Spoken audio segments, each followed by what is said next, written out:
नमस्कार, मैं डॉक्टर कृष्णा खैरनार नीरी से बोल रहा हूँ। मैं यहाँ वैज्ञानिक हूँ। बहुत बहुत धन्यवाद, आपने सवाल पूछा। ये रिसर्च हम लोग पिछले 12 साल से कर रहे हैं और ये रिसर्च हमारी 2 फेजेस में हुआ है। पहले एक 5 साल का फेज़ था, फिर एक उसके बाद में हमने 7 साल का फेज़ में स्टडी की है।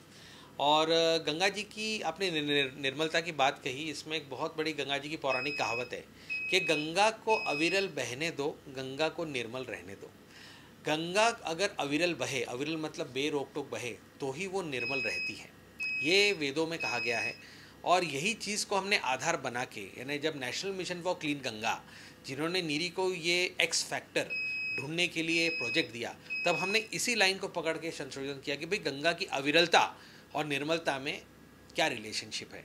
तो हमने जब हमारी स्टडी, एक्चुअली गंगा की जो नदी है ये विश्व की सबसे बड़ी नदियों में से एक है।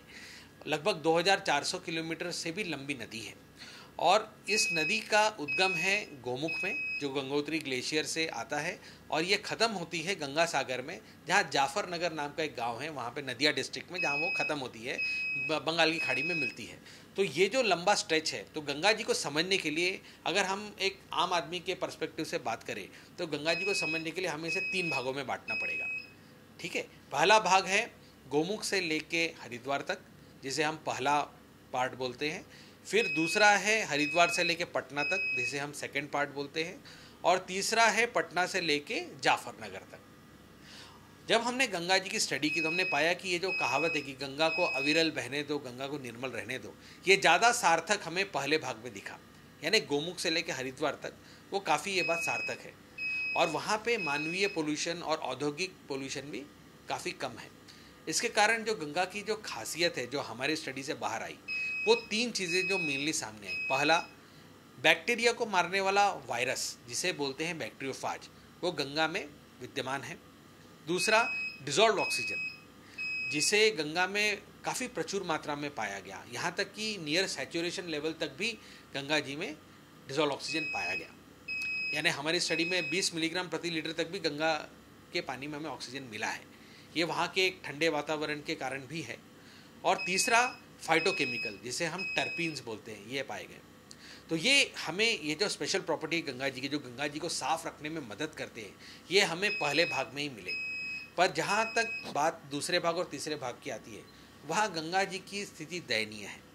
तो जब हम गंगा जी के बारे में बात करते हैं, तो गंगा जी अगर अच्छी है तो हमें ये स्पेसिफाई करना पड़ेगा कि भाई गंगा जी कहाँ अच्छी है, और गंगा जी खराब है तो हमें ये भी स्पेसिफाई करना पड़ेगा कि गंगा जी कहाँ खराब है। क्योंकि कोई भी इंसान, अगर हम हमारी स्टडी में जनरलाइज बोले कि गंगा अच्छी है, तो ये कभी सही नहीं होगा, क्योंकि गंगा जी बहुत बड़ी नदी है और ये एक मल्टी स्टेट से बहती हुई नदी है। सर, तो इसमें पानी प्रदूषित नहीं होता, पानी गंदा नहीं होता है बरसों बरस। वो अभी तक भी हमारी यहाँ मान्यता है कि गंगा जी का पानी अपने यहाँ पे ले आए तो वो कई दिनों तक रखो, महीनों तक रखो, ख़राब नहीं होता है। तो उसकी साइंटिफिक रीजंस क्या? जी, बहुत अच्छा सवाल आपने पूछा और यही हमारी स्टडी का मेन ऑब्जेक्टिव था। और इसमें हमारा जो संशोधन की जो लाइन थी, वो थी बायोलॉजिकल और फिजिको केमिकल। तो दोनों एस्पेक्ट्स पर नीरी की टीम ने बहुत ही गहन शोध किया और इस गहन शोध से सामने आया कि जैसा मैंने आपको बैक्टीरिया को मारने वाला बैक्टीरियोफाज बताया, देखिए कोई भी नदी में जब ऑर्गेनिक पोल्यूशन होता है, यानी हम जो भी प्रदूषण करने वाले जो भी मल मूत्र या जो भी वेस्ट है जो ऑर्गेनिक कैटेगरी में आते हैं, वो जब आते हैं तो नेचुरली बैक्टीरिया की भी तादाद बढ़ जाती है। तो इस तादाद को काबू करने के लिए प्रकृति में नेचुरल तरीके से एक वायरस विद्यमान है जिसे हम बोलते हैं बैक्टीरिया, जो बैक्टीरिया को के ऊपर में अटैक करता है, बैक्टीरिया को मारता है। ये गंगा जी में काफ़ी प्रचुर मात्रा में है। हमें ये सवाल आया कि क्या ये सिर्फ गंगा जी में है, ये बाकी जगह नहीं है क्या? तो हमने इसके संशोधन के लिए और 2 नदियों को इसमें जोड़ा, जो है एक यमुना, जो गंगा जी की तरह एक पहाड़ की नदी है, और तीसरी है हमारी नर्मदा जी, जिसे हम पेरिनियल रिवर बोलते हैं। वो माउंटेनियस नहीं है पर पेरिनियल रिवर है। ये तीनों ही नदियाँ बहुत पूजनीय हैं और इन तीनों नदियों को जब हमने कंपैरिजन किया तो हमने पाया कि गंगा जी में जिस तरीके के बैक्टीरियोफाज है, जिस डोमिनेटिंग स्टेट में बैक्टीरियोफाज है, जो बैक्टीरिया को दबाने में सक्षम है, उस तरीके के बैक्टीरियोफाजेस यमुना और नर्मदा नदी में भी नहीं है। और इसका जो सीक्रेट है वो है उसका सेडिमेंट।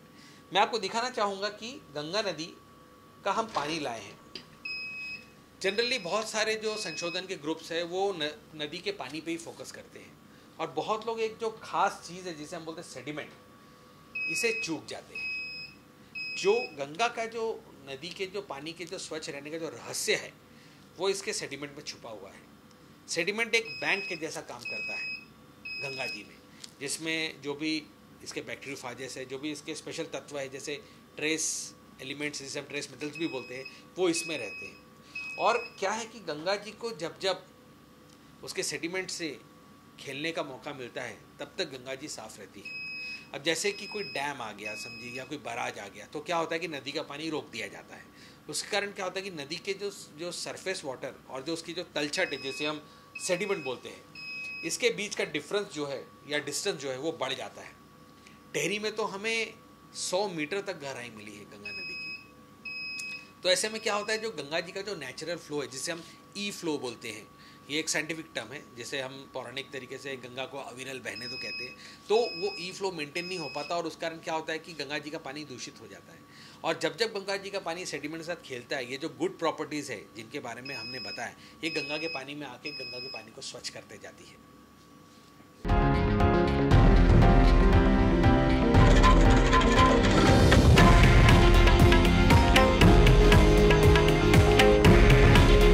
हे आहे देशातील नंबर 1 न्यूज नेटवर्क आणि आपण पाहत आहात TV9 मराठी। काळजी तुमची, हित महाराष्ट्राचं।